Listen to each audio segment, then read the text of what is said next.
오늘도 기도의 자리에 나오신 여러분 모두에게 하나님의 크신 은혜와 복이 넘치기를 축복합니다. 제가 어제는 지방에 다녀오느라고 새벽 기도에 함께 하지 못했습니다. 13장 1절에는 그날의 죄와 더러움을 씻는 셈이 다윗 족속과 예루살렘 주민을 위하여 열리리라. 셈이 열린다. 그런데 이 말씀은 12장 10절부터 연결을 같이 해서 읽으면 좀 더 뜻을 더 선명하게 볼 수 있다, 그런 생각을 갖게 됩니다. 12장 10절부터 14절에 보면 하나님께서 다윗 집과 예루살렘 주민에게 은총과 간구하는 심령을 부어주어서 통곡하게 하겠다. 그리고 11절에 보면 그날에 예루살렘에 큰 애통이 있을 것이다. 하나님께서 지금 이제 이 백성들은 바벨론에서 예루살렘으로 귀환해서 성전을 짓는 그런 가운데 있는 백성들입니다. 근데 하나님께서 그 백성들에게 큰 회개가 일어나도록 그렇게 하시겠다. 여러분, 회개가 일어나는 건 내가 회개하는 것 같은데 사실은 하나님께서 회개에 영을 부어주셔야, 회개하도록 우리의 마음을 움직여 주셔야 회개가 일어나는 것입니다. 그래서 우리가 기도할 때에도 하나님, 늘 회개하는 그런 내 마음이 될 수 있게 해 주시옵소서 기도해야 됩니다. 보세요, 요나서를 보십시오. 여러분, 요나가 니느웨 일을 하루 길을 가면서 망한다, 이 나라 망한다. 그러면 사람들이 저놈 도대체 어디서 굴러온 놈인데 정신 나가서 망하긴 왜 망해? 이렇게 반응할 수 있잖아요. 그런데 요나가 그렇게 떠드니까 모든 백성들이 다 회개하고 금식하고 난리가 나요. 어떻게 해요? 하나님께서 요나를 통해 하나님의 말씀을 전하게 하고, 그리고 백성에게 회개의 영을 부어주셨기 때문에 이런 엄청난 일이 일어나는 것입니다. 지금 이 이스라엘, 지금 여기에 다윗 집과 예루살렘 주민이라고 하는 것은 결국 이제 포로로부터 귀환한 사람들과 그 예루살렘 주변에 살고 있는 유다, 이스라엘 백성들에게 하나님이 회개의 영을 집어넣으셔서 회개가 일어나도록 그렇게 하시겠다. 자, 그 다음에 이제 1절로 와서 보면 죄와 더러움을 씻는 셈이 다윗 족속과 예루살렘 주민을 위해서 열려진다. 셈이 터져 나온다, 이런 말씀입니다. 그런데 신약에 보면 바로 그 셈은 예수님을 이야기하고 있는 것을 볼 수 있습니다. 예수님 자신이 자신을 가리켜서 그렇게 이야기하십니다. 그 요한복음 14장 14절에 보면 내가 주는 물을 마시는 자는 영원히 목마르지 아니하리니 내가 주는 물은 그 속에서 영생하도록 솟아나는 샘물이 되리라. 할렐루야. 그렇습니다. 세상이 주는 기쁨은 잠깐이지만 하나님이 주시는 기쁨은 영원한 샘이라는 게 어떻습니까?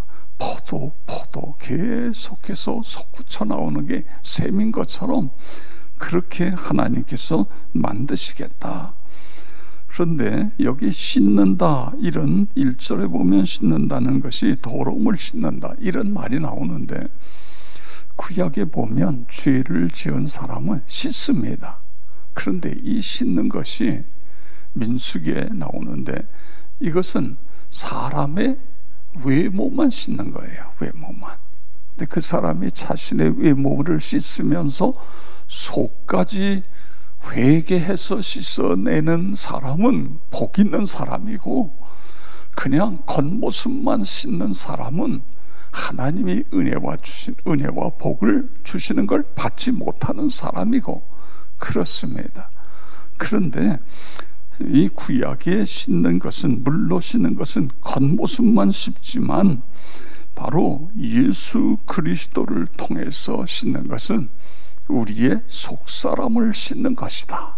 그래서 오늘 1절은 예수 그리스도를 이 세상에 보내주실 것에 대한 하나의 예언적인 그런 내용이다. 이렇게 이 내용을 볼 수 있습니다.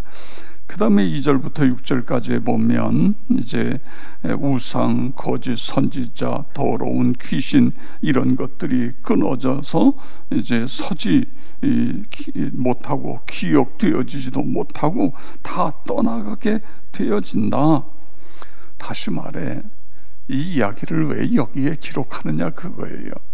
바벨론에서 그 고생하고 나름대로 이 백성들이 이제는 정금 같은 신앙이 됐을 것이라고 생각하는데, 이곳에 와서 16년 동안 건축을 중지하고 또 이곳에 와서 살다 보니까 또 백성들이 또 죄를 짓게 되고 또 하나님으로부터 멀어지게 되어지고, 우상을 또 여기에 거짓 선지자 이런 것에 넘어가게 되고 그렇게 되어질 수 있다는 것입니다. 여러분, 우리 인간은요, 제가 지금 이제 이 코로나 바이러스가 지금 문제가 되는 게 모든 게 그렇습니다. 뭐 언택트, 콘택트 뭐 이런 표현을 쓰는데 소위 비접촉이에요. 비접촉. 그러다 보니까 주일날 현재도 출석 인원이 평소에 작년부 출석 인원의 한 60%, 이번 주에는 조금 더 나왔을는지 모르겠습니다만 한 40% 정도는 지금 벌써 몇 달째 교회를 안 나오는 거예요. 그리고 영상으로 예배를 드리는데 그 중에는 영상으로 드리는 사람도 있지만 안 드리는 사람도, 못 드리는 사람도 있습니다. 휴대폰 이런 것들이 영상으로 볼 수 없는 휴대폰, 이런 휴대폰을 갖고 계신 분들도 계세요. 그러면 몇 달 동안 예배를 주일날 교회를 오지 않으면 이분들은 자연스럽게 주일날 교회 안 와도 별 문제가 안 돼요. 양심의 꺼리낌이 없어지는 거예요. 이게 얼마나 큰 위기입니까? 너무너무 큰 위기예요. 그래서 여러분 계속해서 기도해 주시기 바랍니다. 이게 빨리 이 문제가, 바이러스가 이게 퇴치되지 않으면 한국 교회가 큰 위기에 처하게 되어진다. 우리 교회뿐만 아니라. 그래서 우리는 이제 컨택트라는 건 이제 접촉이라는 거고, 언택트라는 건 이제 비접촉, 뭐 이런 뜻입니다만, 오늘 여기 결국은 이 사람들이 바벨론에서 올라올 때는 어떻게 돼요? 가서 우리가 하나님 이제는 죽으나 사나 오직 예수로 살겠습니다. 그런데 이게 세월이 가다 보니까 예수님과 멀어지고 그냥 편안해지는 게 이게 좋은 거예요. 이게 그러면서 하나님과 멀어지고 지금 이런 문제들, 그래서 이런 것들을 지금 여기 하나님께서 언급해 주시고, 그 다음에 7절부터 9절에 보면 여기 목자가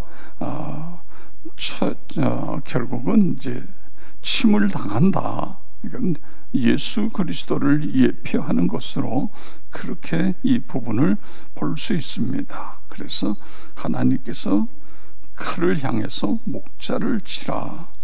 결국은 예수 그리스도, 양을 위해서 생명을 바치는 예수 그리스도, 참 목자가 나타나서 이 신앙이 결국은 알곡 신앙이 된다. 정금과 같은 신앙이 되어진다. 이런 부분들이 그래서 여기에 보면 은같이 연단하며 금같이 시험할 것이라. 그리고 나는 내 백성, 하나님은 여호와는 내 하나님. 그래서 백성들과 하나님이 더 친밀해지는 일들이 일어나게 되어진다, 이런 말씀으로 오늘 스가랴 13장이 끝나고 있는 것입니다. 예수 그리스도를 통해서 하나님과 우리가 더 친밀해지는, 그렇습니다. 예수, 복음을 빼놓고는 할 이야기가 없습니다. 아무리 말재주가 뛰어나도 그 말 속에 예수가 빠지면 그냥 울리는 괭갈이 그래요. 그런데 말이 조금 어눌해도 거기에 예수가 있으면 그 복음이 심령을 살리게 되는 것입니다. 하나님, 우리는 사나 죽으나 예수로 살아가게 해 주시옵소서. 나와 여러분 모두가 그렇게 되어지기를 주의 이름으로 축원합니다. 아버지 하나님, 코로나 바이러스 이 일이 주님이여 전 세계를 강타하는 하나의 그 질병으로 끝나는 것이 아니라 이 일을 통해서 모두가 자신들을 돌아보며 회개하는 회개 운동으로 이어질 수 있도록 하나님 도우시고 역사하여 주시옵소서. 오늘도 새벽을 깨우는 우리 사랑하는 모든 성도 한 분 한 분 기억하시고 안수하여 주시옵소서. 성령 충만하여 하나님 앞에 기쁨이 되고 하나님의 자랑이 되는 하나님의 백성들 다 되게 하여 주시옵소서. 모든 질병의 낙함, 어둠의 세력은 예수 그리스도의 이름으로 묶임을 받고 떠나갈지어다. 우리의 심령에서, 우리의 가정에서, 아버지 하나님이여 우리 교회와 주님이여 이 땅에서 다 묶임을 받고 떠나갈지어다. 주님이여 새벽에 기도하다가 문제 해결받고 사업이 불같이 일어나고 취업의 문이 열려지며 자녀들의 앞길이 활짝 열리는 은혜를 경험하게 하여 주시옵소서. 모든 연약함이 물러갈 뿐만 아니라 이 새벽 제단이 기적의 장소, 응답의 장소가 되게 하여 줄 것을 믿습니다. 부흥의 근원지 행복 발전소가 되게 하여 주시옵소서. 우리 다 같이 주여 세 번 부르고 통성으로 기도하겠습니다. 주여, 주여, 주여. 아버지 하나님 감사합니다.